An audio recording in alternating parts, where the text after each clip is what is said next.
कराची वाले हो जाएं तैयार, क्योंकि आइंदा चंद दिनों में सर्दी अपना नया रंग दिखाने वाली है। साइबेरिया की हवाएं आपके शहर को किस तरह मुतासिर करेंगी? महकमा मौसमियात की हैरानकुन पेशगोई जानने के लिए वीडियो आखिर तक देखें। महकमा मौसमियात के मुताबिक साइबेरिया की ठंडी हवाओं ने कराची का रुख कर लिया है। इन हवाओं की वजह से न सिर्फ रातों में ठंड बढ़ रही है, बल्कि दिन के वक्त भी जब हवाएं तेज हों तो सर्दी का एहसास ज़्यादा होता है। चीफ मेट्रोलॉजिस्ट सरदार सरफराज के मुताबिक 24 और 25 दिसंबर को भी सर्द हवाएं चलने का इम्कान है, जिसकी वजह से दर्जा हरारत मज़ीद कम हो सकता है। कराची में दिन के वक्त मौसम कुछ बेहतर महसूस होता है, लेकिन जैसे ही रात आती है सर्दी शिद्दत इख्तियार कर लेती है।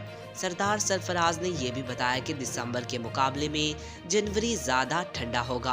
पूरे मुल्क में सर्दी का यही हाल है।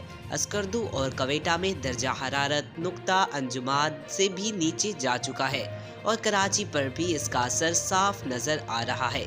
मज़ीद खबरों और अपडेट्स के लिए हमारे चैनल को सब्सक्राइब करें, इस वीडियो को लाइक करें और कमेंट्स में अपनी राय ज़रूर दें। जल्द मुलाकात होगी एक और दिलचस्प खबर के साथ। तब तक के लिए अल्लाह हाफिज़।